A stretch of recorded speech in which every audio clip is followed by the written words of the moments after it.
Can I get a roll call, please?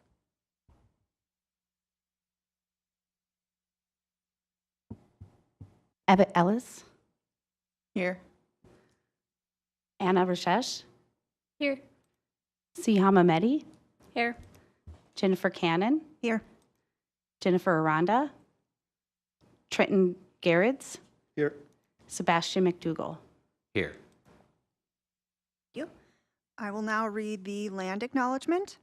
We, the Moorhead Rights Commission, collectively and with gratitude, acknowledge the sacred land the city of Moorhead is built upon. We acknowledge the people who have resided here for generations and recognize that the spirit of the Dakota, Ojibwe, Métis, and all Indigenous communities permeates this land.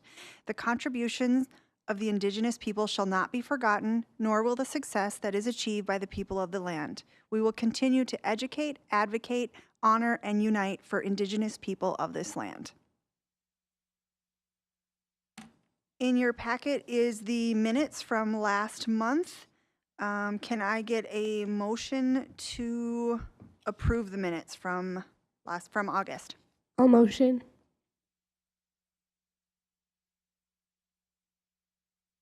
All in favor, say aye.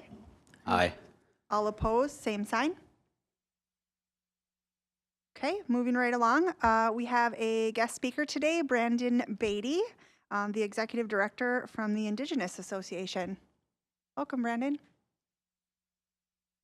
Bonjour. Hello, my name is Brandon Beatty. I'm the Executive Director of the Indigenous Association, and I just want to tell you a little bit about the Indigenous Peoples Day events happening this year, and also Orange Shirt Day. So Indigenous Peoples Day is a huge day full of all kinds of different events. It's on October 13th, and in the morning we usually start off with a kickoff breakfast over at Indigenous Association in Fargo. Everyone's invited. I'm not sure the time yet, so keep an eye on our Facebook page. We'll get an event set up here soon. But during that time, the Gladys Ray Award is presented to the winner of the Gladys Ray Award for that year by the Native American Commission. And so it's usually a really good time. We have great breakfast. We usually, spoilers, like we'll have oatmeal and we'll have probably some maple syrup and some berries, a lot of things that come from this area, a lot of traditional food, so it'll be a nice hearty meal. A lot of great people are there, so it's a really good event. So I invite everyone to be at that event if they can. Also, so throughout the day, there's all kinds of other events, and so during the lunch period, we were going to be doing a lunch and learn. We're actually going to be doing it here at the Yumcom Center. The person who's doing the food is T's Tacos, so we'll probably do. I don't think we'll do fry bread tacos, but we will do some sort of dish that represents our community. Probably wild rice, which is really important to our Ojibwe and Dakota tribes in Minnesota side. So it will be a great dish, and then our presenter. I'm not sure exactly where. I'm waiting on some confirmations, so I can't really announce who that's going to be yet. But it's going to be a great speaker, and it's always educational. It's open to the entire community. In fact, we really hope that a lot of people register for it. Keep an eye on our website. It's nativefm.org for more details. Once that gets up, there'll be a registration page there, and then we'll register as many people as we can fit in the space. And the tickets usually get sold out pretty quickly. It's usually a pretty good event. We've done it for the last couple years, and so it's really good. So just keep an eye out for that. Keep an eye out on our Facebook page too. We'll make sure that we make events. There's another event that happens that we have nothing to do with, but I want to promote. The Moorhead High School has the powwow every year for Indigenous Peoples Day. That's a collaboration between the Moorhead Public Schools and the Fargo Public Schools. It's always a great event. Usually there's fry bread tacos, there's dancing, there's a powwow, there's sometimes there's vendors. I'm not exactly sure. I'm not on the planning committee right now, but it's always a great event. So I just invite everyone to come out in Moorhead. It's a great event. And then also, okay, I'll be done after this, I promise. I have a lot to say. Orange Shirt Day, or the Day of Remembrance, is on the 30th of September this year. That's on a Tuesday, and so we're doing an event on a Sunday just so we can make sure that we have a lot of people coming. So we'll have an event at the at Indigenous Association, located in the Plains Art Museum Center for Creativity, where we'll have a lot of community members there to talk about what residential boarding schools were, the impacts of that on our community, and how we're healing and how we're reclaiming our culture. We'll have a round dance during that time. We'll also have some food, probably a light meal. We'll have some activities for the kids. So it'll be kind of a heavy night because it's, if you want to look up more information about it, look up the residential boarding schools here in the United States and in Canada. It's a really sad history. Prepare yourself, grab some Kleenex, and just dive into it, understand it, and because if we don't know our history, history gets repeated. And so I want everyone to understand that history in our community, but also look at the resilience in our community and the cultural reclamation that we're taking as a community and the things that we're doing that are amazing in our community to heal beyond this. It's something that happened maybe I think the last ones in the United States were in my grandmother's generation, and so my grandmother was a boarding school survivor. And so my dad was raised with that, and then that impacted me too. So there's people in our community today that may have been a part of that or just one generation removed from that. So it's really important to show up and just be there with our community as we mourn and we celebrate and we grieve and all those things.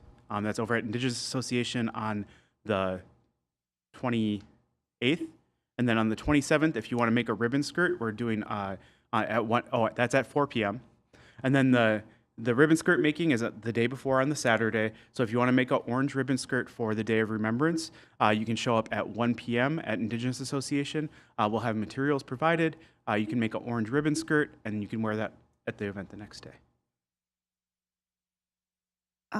For the October 13th, I know the Lunch and Learn you said is here at the MCOMST, but for the breakfast, is that also at the Plains Art Museum? Yeah, so it's the Plains Art Museum Center for Creativity. So if you go on First Avenue, it will be the entrance on First Avenue. You'll see our logo on the door. That's our door. And there's an accessible entrance, but I'll put up a note there to have a phone number or have someone just yell in there and help with the accessible entrance because it's not always open. I'll try to get someone back at that door to open the accessible entrance that's on the opposite side of the building to make sure that we have an event that's very accessible. But if there's not someone there at that moment, we want to make sure that everyone can participate. Okay. And then the other events that you were talking about, like the Orange Shirt Day, the day before that, and then I think the day before that, will all of those events be on the Facebook page? Yes. Okay. So the Orange Shirt Day and Day of Remembrance Round Dance event on the 28th is already up. So is the ribbon skirt making. And then, and then I need to still make the events for the Indigenous Peoples Day events as well. All right, thank you for having me. Real quick, Brandon, the powwow is on the 13th at the high school? Yes. And Yeah. it's at 6, 7? I think grand entry usually starts at 6. So that means like for people who aren't really familiar with the powwow circuit, like there's usually food before that time, but grand entry is like the time where it really gets going, where everyone kind of enters into the powwow arena in the regalia, and it's an awesome site. So if you can be there for anything, I would recommend that you be there for the grand entry. And if you see me and you have questions, ask. I also know a lot of people there, and I can introduce you to people. So just please come be a part of it. This is something that we invite our community in to really understand kind of some of the things that go on in our community and our culture. Thank you, Brandon McWitt, for being here and for everything you do. I don't know that our community understands the tremendous amount that you do, that Indigenous Association and particularly you, to keep this cultural remembrance and just so that we're aware to honor and to have these discussions. And so I just want to say thank you. And if there's any way we can support, I know that on Indigenous Peoples Day, HRC is here to help in any way. That is sponsored through here. And then if there's other things we can do in terms of education and outreach, we certainly can. We can use this as a platform to help do more outreach and make sure it reaches out to people. They're fantastic events. I've had the privilege of going to them the last few years, and it's just outstanding. And so thank you so much. And thank you for all you do, and thank you, Human Rights Commission, for helping sponsor the space for the Lunch and Learn. We appreciate it. And also a shout out to Sandy Berlin and Heather Keeler and all the other people helping to do the Orange Shirt Day. So I just want to make sure that their names are out there. It's definitely not just me. There's always, like, whenever we're doing things as Indigenous Association, there's always a community behind us and people working behind the scenes. I'm just the one that comes up to the microphone sometimes. So thank you, Miigwech. Thanks, Brandon. Okay, moving on to any community partners or citizens to be heard.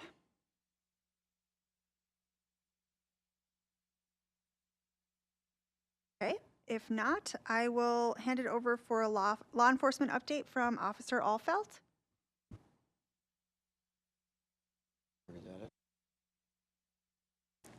Little technical difficulty here. I'm trying to make this work.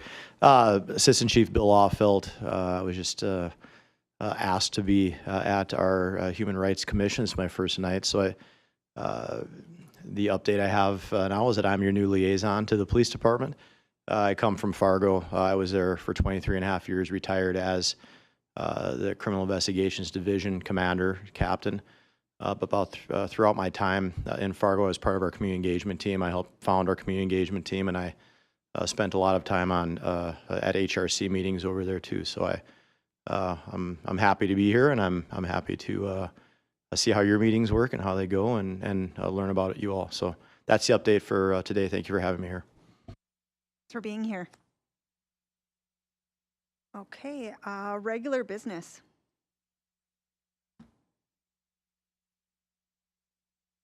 I think we were going to discuss HRC's role, but I don't know if that's under new business or I was assuming that it would be under new Right. business, okay. if that's okay. Yeah, that's okay. Okay, so we'll come back to that. Onto the subcommittee reports. Has any of the subcommittees met since last month? Education and outreach has not scheduling conflicts, but we are working on scheduling. Under the awards subcommittee, which I believe is myself and Trenton, in your packet is the nomination form. I'm not sure if this is updated yet for this year. I don't think so. But it's in here for us just to review because next month will be October when we start soliciting for the Moorhead Human Rights Commission. So definitely something that we want to look over and see if there's anything that we want to change for the award this year. I know, Tanya, did you have anything you wanted to add to that?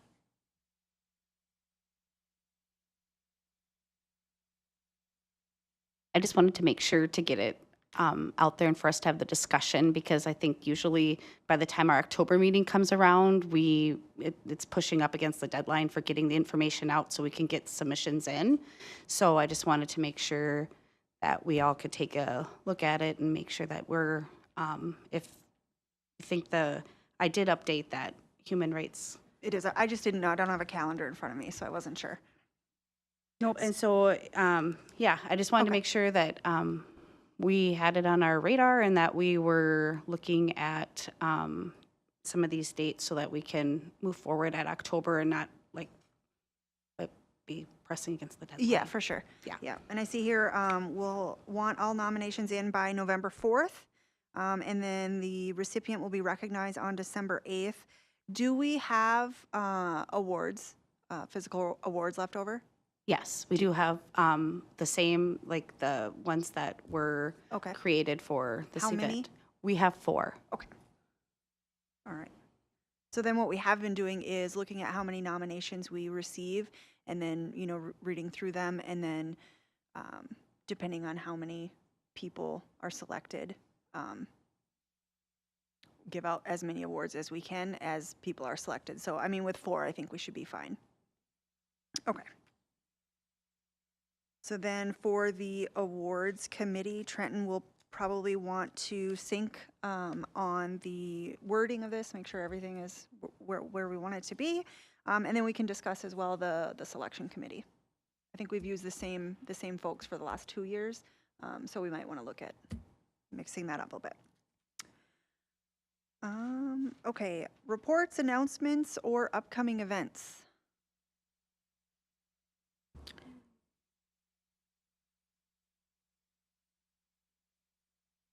Sorry. The homecoming football game is on Friday at 6 p.m., I believe. It's the Spuds against Wyzetta. So if you can show up to support the Spuds, that would be awesome.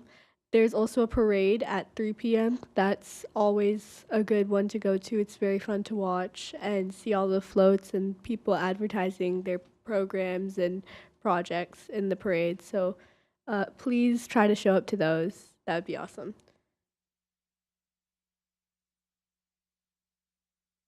Just want to say thank you to HRC and this council member McDougall for the welcoming proclamation for Welcome Week, which is Welcome Week right now, National Welcome Week.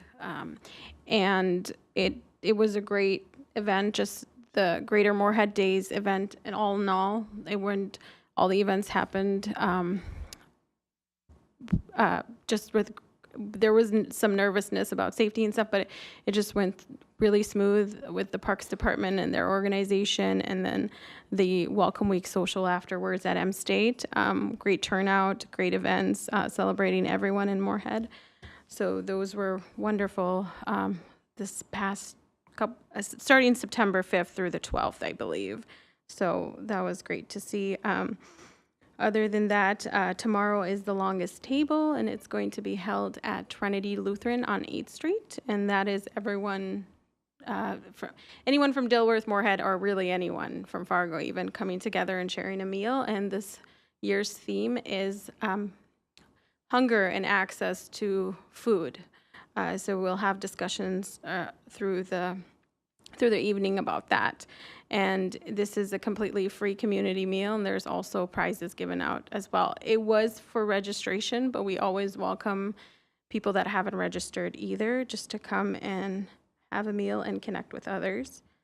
So I think, and then of course you heard all about the Indigenous Peoples Day events.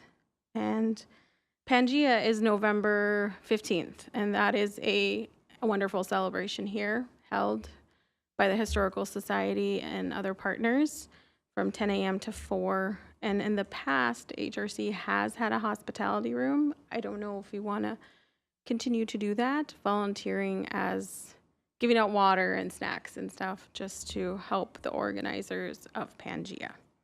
I've participated in that the last couple years, and it's very appreciated, and I feel like it's very necessary, especially the people that are around the whole building hosting tables. When you show up with, a bottle of water or a snack, they're really, really happy to see you. So I would like to continue that.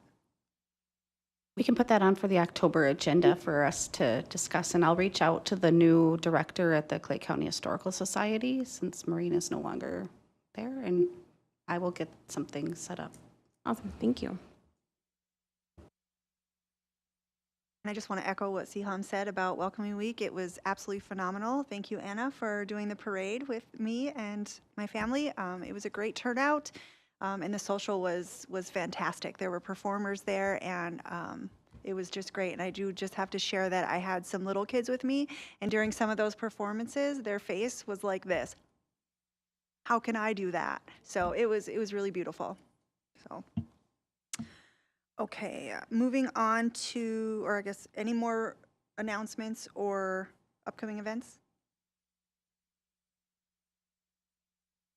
Maybe I should just make the announcement regarding the agenda items under new business. Yep. This is a new platform, the Civic Plus, that we're creating and doing our minutes and agenda in. And in the Human Rights Commission template, it was auto-populating voting requirements under these items, and we are not voting on these two items. It will be fixed for the next month's agenda if we have new business under that item. There won't be voting requirements, so couldn't get it off of there. It stayed on there, but it'll be fixed for next month. Okay. That's what happens with new software. Got to work out the kinks. Okay, so moving on to new business, we have on here Human Rights Awards, which I discussed a little earlier in the subcommittee report section. So we'll move on to our last item on the agenda, which is the future of the Human Rights Commission. And inside your packet, there is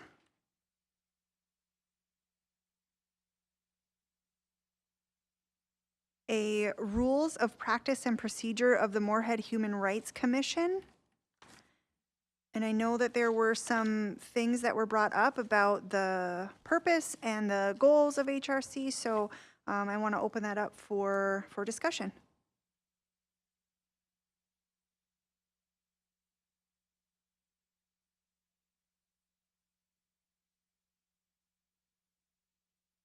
I included in the packet the ordinance and the rules of practice and procedure.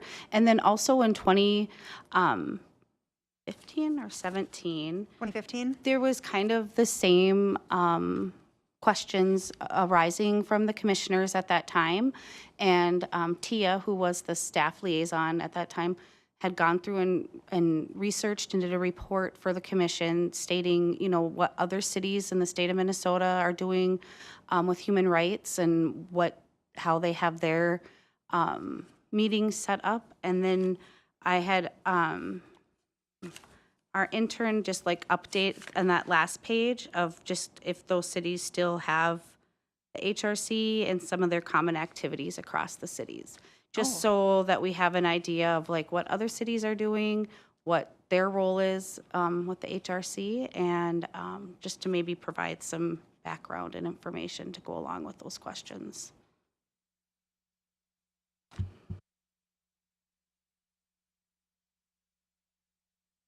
I'll go ahead and start the conversation. I will fully admit I'm one of the commissioners that asked for this agenda item to be placed on here today. And before we get into more of the responses and question and answers, I want to be very clear. My goal here isn't about disbanding the Human Rights Commission or anything along those lines.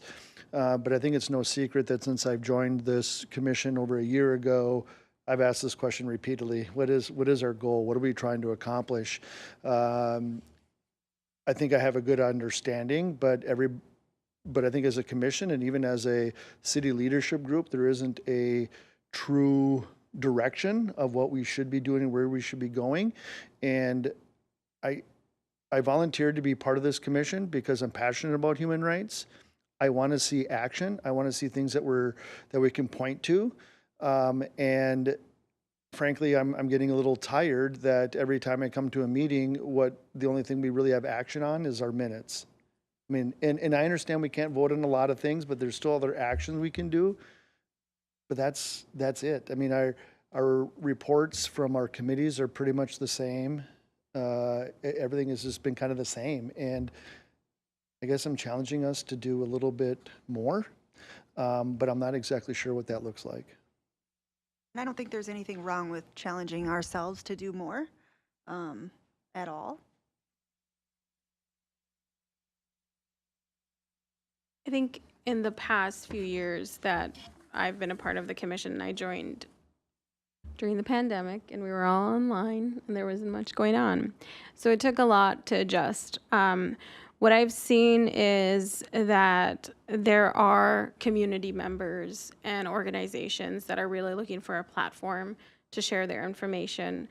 And what's wonderful is instead of having like official business, and I mean, it is official business, is we can provide this platform to others to use it as an education tool and bring that back to the city. What I think of is the partnership with the Indigenous Association, Juneteenth, working with Pride in the Park, and all the events that happen continuously, and then having organizations come and share. And yes, we need to do more. That has always been the goal.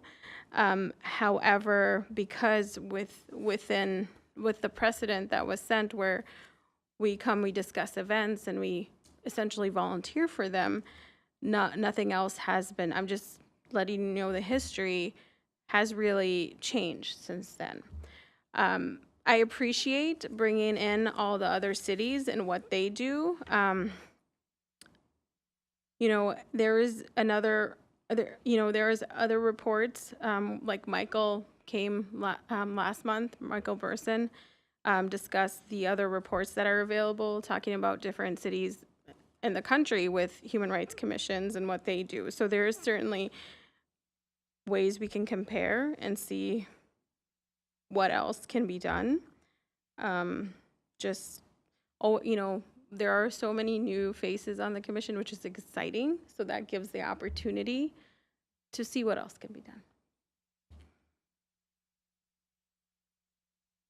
I guess for me, I agree. I'm happy with the fact that we work with a lot of different organizations. We help support cultural awareness events and certainly try to get that out to the larger community. And that is important, but that's not necessarily human rights.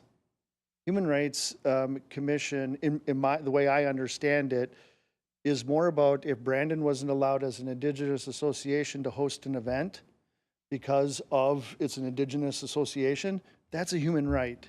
Promoting it is something to me a little bit different. I'm not saying we shouldn't promote it, but I don't think that should be our primary focus is necessarily promoting events. It's about digging into those places where we have human rights issues that aren't coming forward. How many people in our community today are in a renting situation that want to follow Islamic lending laws but can't because their landlord has said you have to pay online, as an example? How many times has somebody been denied an opportunity to be employed because of a background or something along those lines? We know that those issues happen. And I guess I look and say, I think part of our role is also educating our community on what that looks like. Some of our community members may not even know their human rights have been infringed upon. And to me, I feel like we do a great job of promoting events, which is good, but it's deeper than that.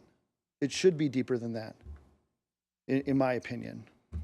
I agree with that statement, that I feel like there's plenty that we should be doing and that many people's human rights may be being violated because they might not know that these are my human rights and that I should be standing up for myself for that. So what could we do better so that we can act on it and get the word out there and help more people? I have a response possible. We did meet as the education committee a couple months back, and we had those same similar questions, like what can we do to be more proactive? How can people know more about what's going on within Moorhead? And a thing that we did discuss was coming together in the various parts of the community, so like hosting spaces so people can come out and actually get to know who we are and what are some areas of concerns that they're having, so that way we can look at actionable items to work towards making a difference. And I think that is a part of the conversation we've been trying to get back to have those conversations, to start doing those things. I think a part of us getting out into the community for the different events that have been coming, which I've kind of helped out with a few of those events where people come to the table, ask about the Human Rights Commission, what do we do? And I think as a result, we were able to connect a community member actually with the mayor, and she was able to kind of hear the story and learn more about the background and the history and just kind of discuss. And I think as a result, the family had received an award, and at these different connections. So I think it's really important for us to be involved with community, but having those actionable steps, or just like creating space for people to come and be able to talk about those issues, because I don't think a lot of people know that where they can go to like discuss these concerns. And if it's only coming from the commissioners here, then that kind of defeats the purpose. So I would propose we look futuristically on scheduling some dates and being purposeful about being in different spaces, whether it be the colleges or whether it be like a local park or like depending on the weather, because winter is coming, indoor event where we could get to know more about what are some of the community concerns and how we as commissioners for the Human Rights Commission can support these spaces. So it's a mouthful. I appreciate you bringing that up, Commissioner Ellis, and I think it is important to be in community because not everyone feels comfortable to bring their concerns here. There's a lot of vulnerable populations, as you stated, and sometimes, I had an individual reach out to myself as the Human Rights Commissioner and said, well, I am having issues with discrimination in the public schools with my child. And I said, okay, what would you like? Would you like to come and voice those concerns? Because the Human Rights Commission in Moorhead could also be an advisory committee to the school board. So and they said that they were not comfortable coming and speaking. And I said, well, let's work on other things. And we worked on it as myself reaching out to the district and having a conversation and reaching out to different resources within the state of Minnesota, and we kind of worked within that. How to file a complaint through the school district. You can do that if there is concerns of harassment or discrimination by peers or educators. There is a process for that. But like you said, not a lot of people know how to voice their concerns, or they're very vulnerable and do not want to come and use this platform. So that's another opportunity where we can create space and let folks know that our information is on the City of Moorhead website. They can reach out to us if there is a concern. And like you stated, there are several. And when human rights violations occur, whether it's a rental issue or an issue within employment, there has been those concerns that have come directly to me. I don't know if other commissioners have had those concerns. And when I offer them to come to this space and talk about it, they are reluctant because they're already in a vulnerable position. But then there's what can we do? We know that we have legal services available that we can refer them to, and they've come in to speak here, Legal Services of Northwest Minnesota, and also the Immigrant Law Center. These are things we can connect individuals to. So that is why it's important to keep the platform and keep that community education. So if a person is not comfortable to come here and voice their concerns, we can connect them within our community to a resource that can advocate for them. So that's some of the things we've done in the past, just as an example. Other than that, we've had other concerns come up. I remember we had someone come here and criticize a business, come to the Human Rights Commission a couple of years ago and criticize a business for having some, very disturbing things available for sale. Unfortunately, we weren't able to advise because they were a place of business. So even though it was disturbing to them, we weren't able to reach out and say, hey, that's probably in bad taste to offer that to customers. So there has been instances. I know we had a community member come and speak to us last month too. We heard them. We didn't really discuss or reply to that community member for their concern that they brought up either. So that's just my view of things. I agree with Commissioner Ellis that we need to create space and be available to the public if they're not wanting to come to a place where they're already vulnerable and voice their concerns and want to remain anonymous. Thank you. I do not disagree with with your sentiments, but I would have a couple follow-up questions to say. So then, if I was contacted by somebody with a human rights issue, it is upon me to act on that, or do I bring that to the commission to talk through a plan? If they don't feel comfortable coming to share, we can certainly redact enough information in it to make it anonymous, to have that conversation. Am I required to bring it back to this commission, or do I have the latitude to handle it in the way that I see fit? As far as I know, I haven't been contacted, and I wasn't here last month, and that was the first time that we would have had a community response. I would also say, and I don't know the full details of the response or the issue that happened with the business, but selling something that you don't approve of isn't an infringement on human rights. I mean, just because you don't like the stuff there. We're talking about access to food, we're talking about access to shelter, we're talking about much bigger things than I don't like what they're selling per se. No, I don't know the whole details. Certainly if it's, it could be, I suppose, if it's a World War II type emblem or something along those lines, I could see how that could be misconstrued, and certainly, but yeah, that's a little bit of a gray area for me about if that's an infringement on human rights. I would say it's in poor taste, but that doesn't mean it's necessarily a human rights violation, in my opinion. Without knowing all the facts. I mean, I'd have to look at it through. I would say that it is slightly a gray area depending on like what it is that they were selling. But if I'm being completely honest, I think that things that people sell, words have power. So the words that they're putting on the items that they were selling to people, they can give ideas to other people and give them influence their opinions and promote hate amongst a bunch of people. And if those people were to act on that hate, then it would become a human rights infringement. So that's really what I have to say about the selling stuff. So yes.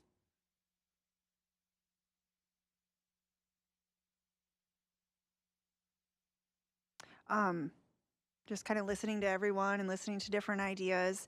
I would like to know the consensus to how we would respond to your question, Trenton, about if somebody came to you specifically with a human rights violation, is it then within your discretion or do you bring it back here?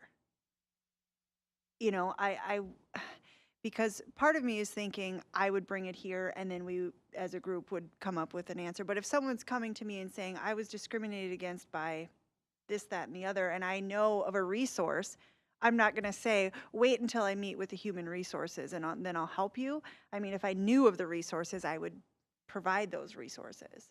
But maybe if I didn't and they weren't comfortable coming here, I would then present their issue and redact their personal information. I guess that's how I would handle that, but I don't know if any of the other commissioners have a different idea. Hey, Tanya, is there anything within the city charter of how we should handle something like that?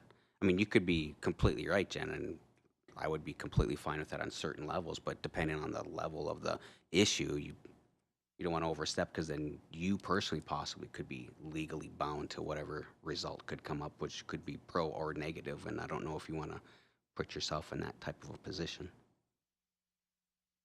But I don't know what. I'm just reading through the the city ordinance under commission duties and responsibilities, page 13 of 31. And in my interpretation, the commission shall foster through education and public information, general awareness and understanding of human rights issues and laws in the community. To me, it would be an issue brought back to the Human Rights Commission to have the discussion and not on the individual person that the information was brought to. It would be an item that would be brought to the commission to have the discussion and then to provide feedback and education to that person of whatever it is the issue would be. Okay. I think, That's my that was, and that's good to know that consensus and that we all agree. I think in the time of this person's concern, they didn't, without their permission, it was hard to bring it to the commission. So that was the only concern. If they don't want it to be discussed, and they want to handle it just to have an ally with them or someone that can help them navigate it, that was where the barrier was. Like, you want to bring this back, but they want to handle it personally first. And then if if they wanted to, they were going to come and address the HRC. Hello, can y'all hear me? Okay.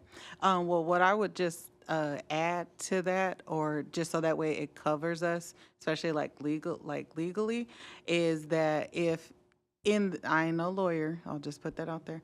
But if anybody, any community person or individual comes in and shares information and they don't want us to disclose any information regarding, who they are, any personal identifying information, it's still really important for the commissioners to know and to bring it back so that way at least it's documented in a form or fashion so that way, because I know a lot of resources. I think we all know a lot of resources. We can provide people resources, but we cannot, I don't think we can speak for like the whole Human Rights Commission in that sense unless we're in, the space of quorum to kind of discuss those items.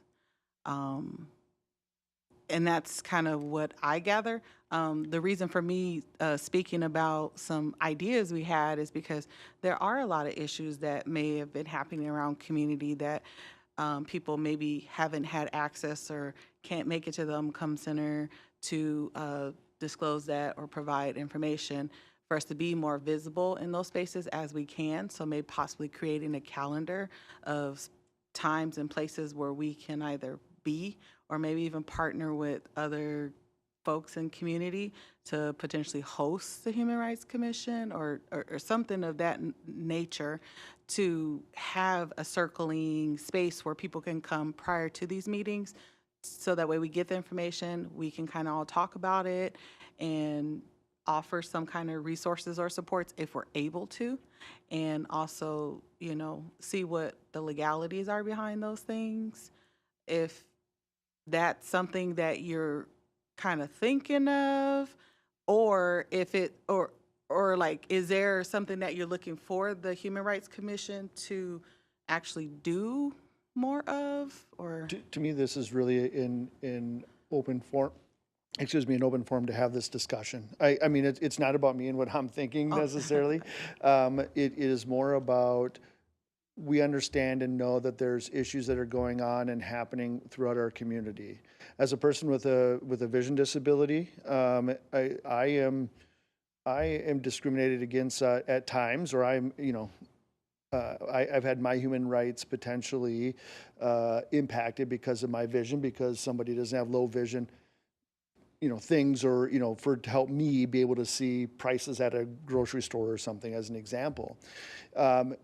Now, I don't think they're intentionally trying to do that, right? But it's things that I have to overcome, and I have to figure out strategies to do those things. But those are real life examples for me, and we've all experienced maybe an infringement or human rights, or certainly discrimination across our time. I'm just looking at, if we are going to be a commission, we need to be more than just talking about cultural awareness events. There's got to be more to that. Otherwise, I don't know why we're here if we're just going to have a safe space to do as a Human Rights Commission. I'm not saying that we couldn't be a cultural awareness committee, but there doesn't seem to be a lot of human rights, and I understand that cultural awareness is a part of that, but it's all we do, and I just think there's more. As I read through all the materials again, I don't know the last time we did a housing event. I know that's one of the things we're supposed to be doing, a fair housing event. And maybe the answer is there is nothing else to do. As I looked at what all the other cities are doing, I'm just bringing it forward as I look at the fact that we have to have our annual plan in November.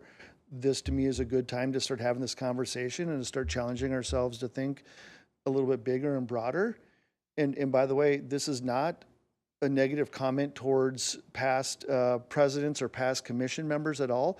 They've got us to where we're at today, and that's a great place to be. But now, what's that next step? How are we going to go to that next tier? And so I guess that's where I'm challenging. I'm not here to criticize past people. It's where are we at and what can we do better? Because I think there is more that we can do. I don't have the answers. I'm asking the questions I may not have all the answers to, but I think, yes, if we could do more human rights related conversations, maybe bringing back some of these issues that are coming up and that makes sense for us to talk about, I think that would be appropriate as a commission, unless otherwise stated from the city. Well, I only had one thought of a question, being it's a conversation kind of goes along with this, as we're trying to find our way, our purpose, as it's been brought up. How would the commission feel like, what if we partnered with Fargo next door? We already do that with the city and multiple different commissions. what if we partnered with Fargo with their HRC and made one big commission for the area? Because we're kind of in that unique way of we share all our resources together kind of naturally already through multiple different ways. What if we brought that up with the city of Fargo? Would that be something the commission would be even willing to entertain, look at? Hello? Okay.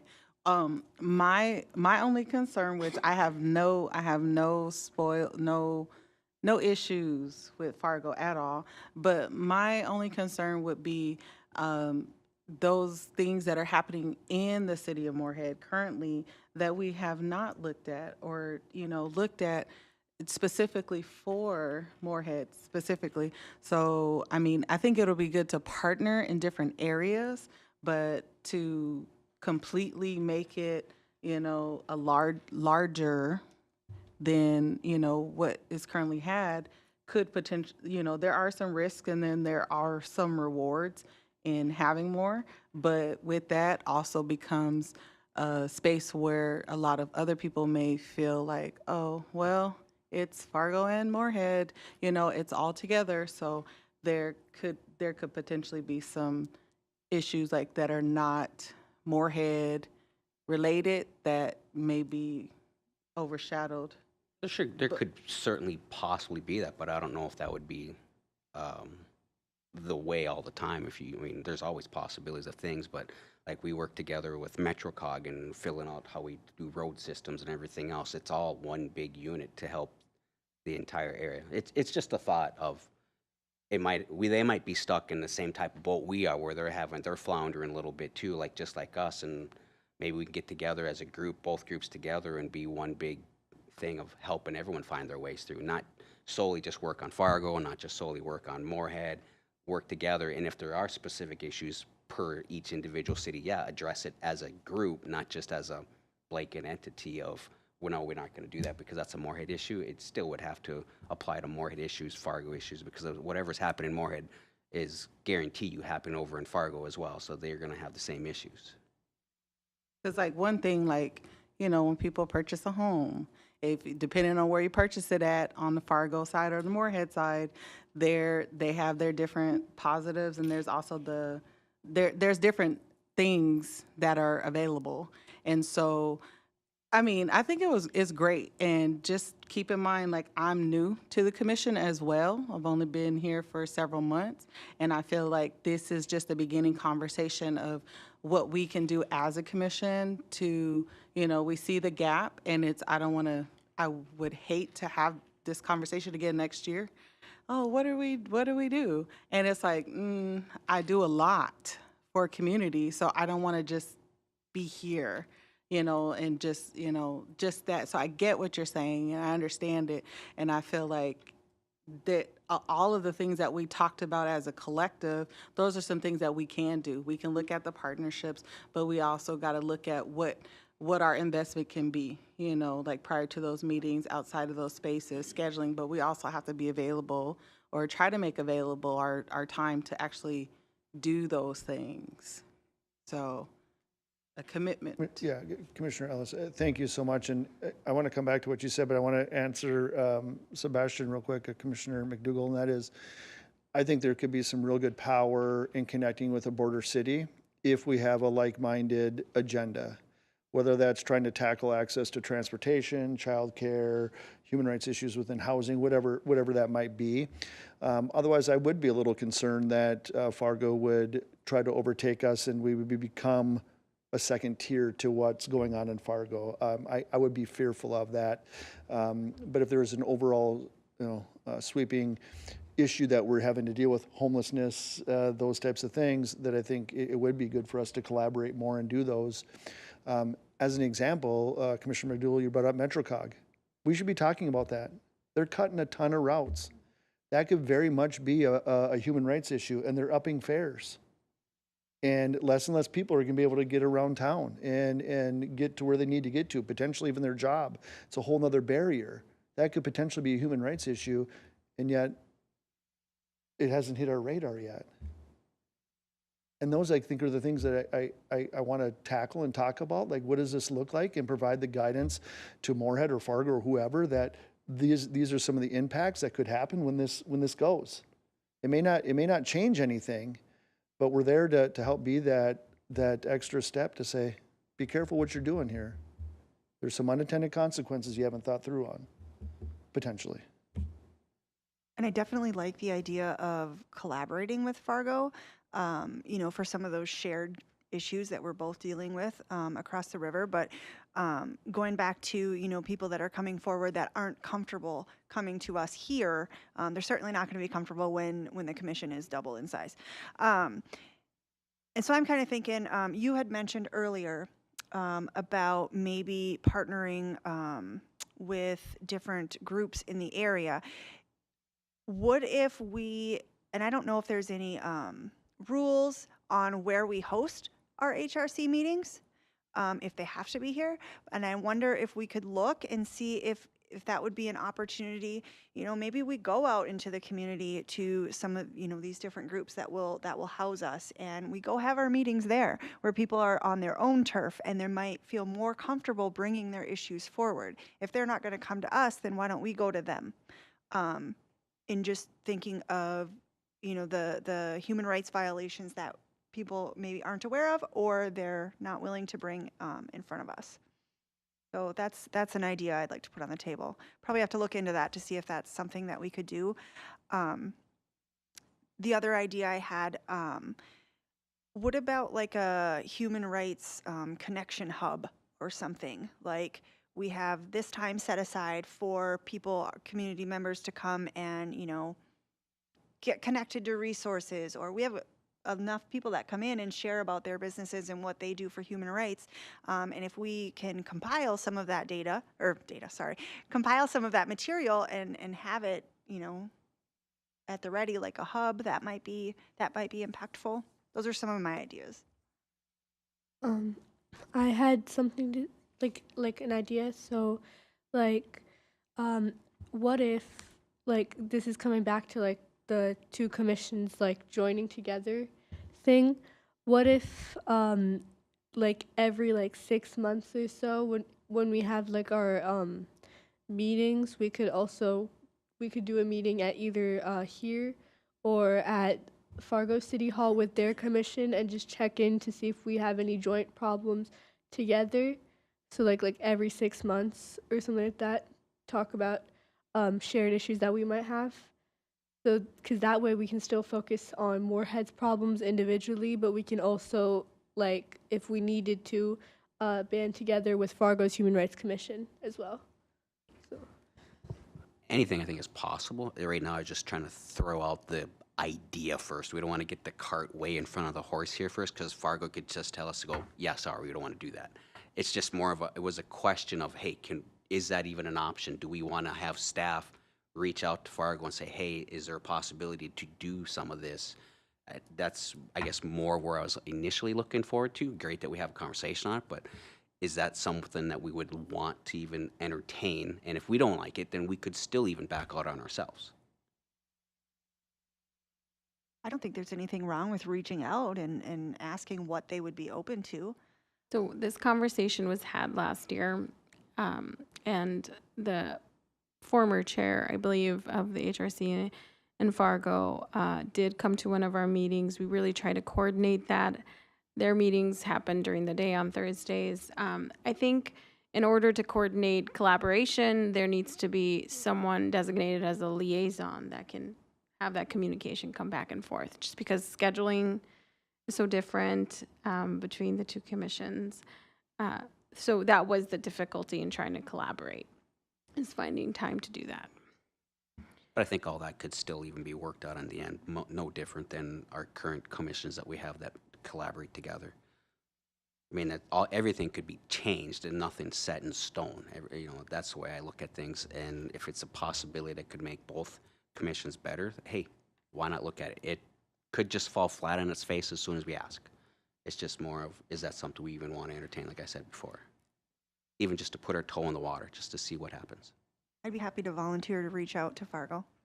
I was just going to say the same thing, so. Oh, Well, yeah, we'll- I mean, if you want to, you're more than welcome. You probably have more I- time than I do. Whoever says it first, I guess, is doing it. I All think right. that's the rules. We can so. certainly start with, city staff and Dan and how to have them reach out and talk that way first before we even get too far into even to ourselves. That way we know it's a feasible thing. We want to make sure we do things the right way. If that's the way things would possibly go or could possibly go, I'd rather start cautiously and then proceed that way right away as opposed to having, say, Trent go have a conversation with someone and city staff has no idea about it, without that. So we'd rather do it the right way first, go from city staff, reach out to Fargo and to the appropriate people that way, and then proceed that way, I think would be our best route.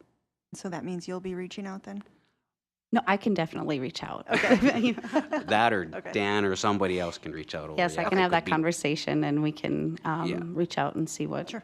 we Yeah, can I go think that from would be there. our best option. Okay. But on that note, can we still look at like maybe a possible schedule, not saying change the meeting spaces or anything, but look at how we can connect with community?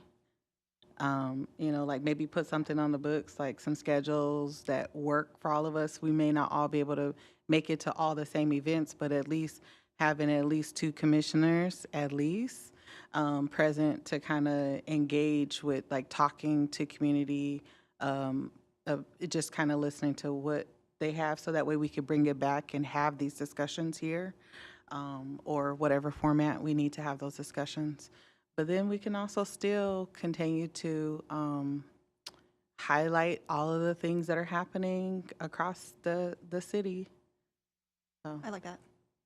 Yeah. Great conversation.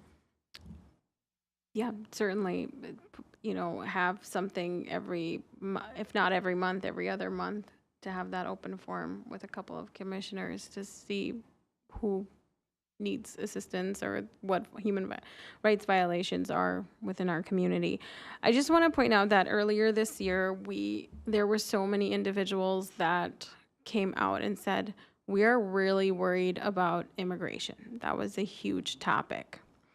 So that came back to the commission. What do we do? What do we do? Well, this is an opportunity to educate the public on rights.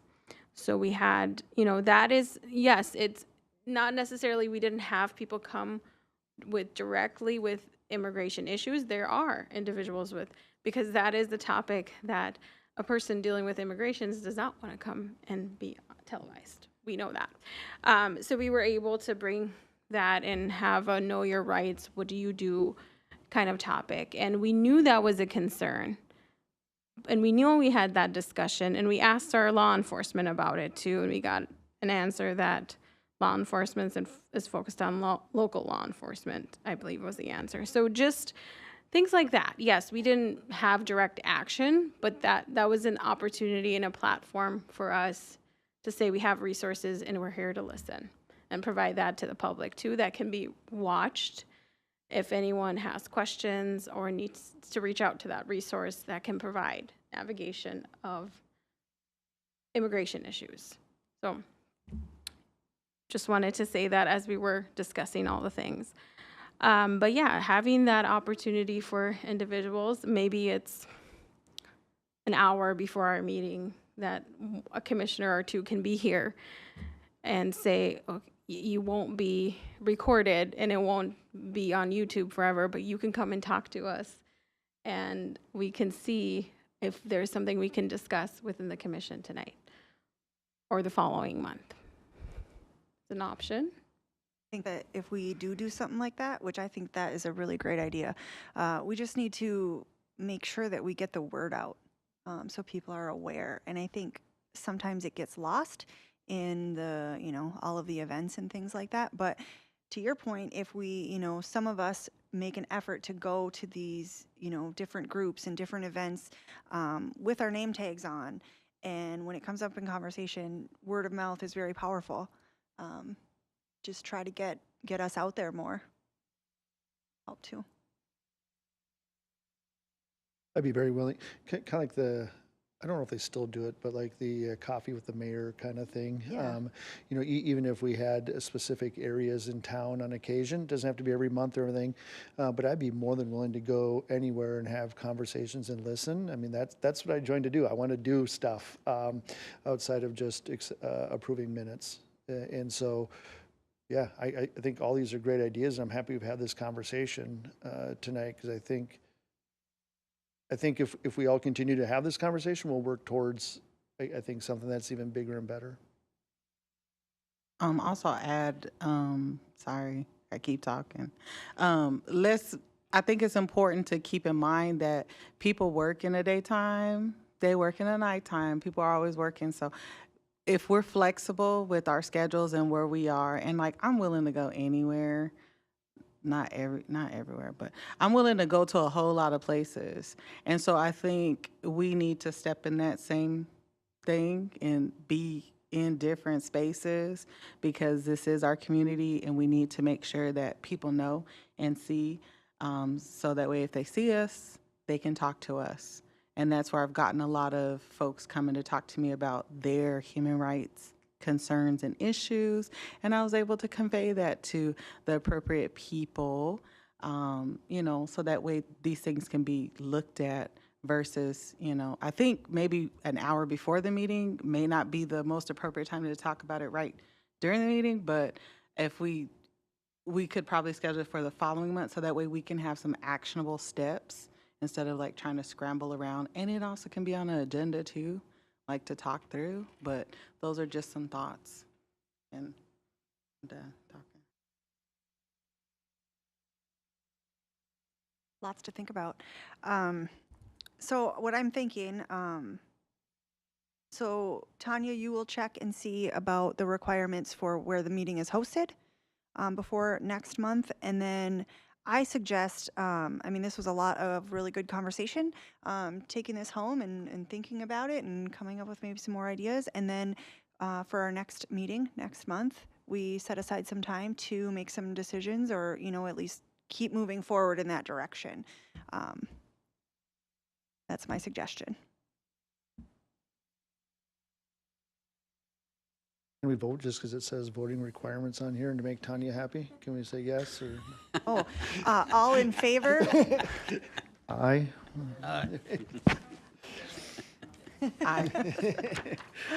Perfect. And that will conclude our meeting. Thank you all so very much.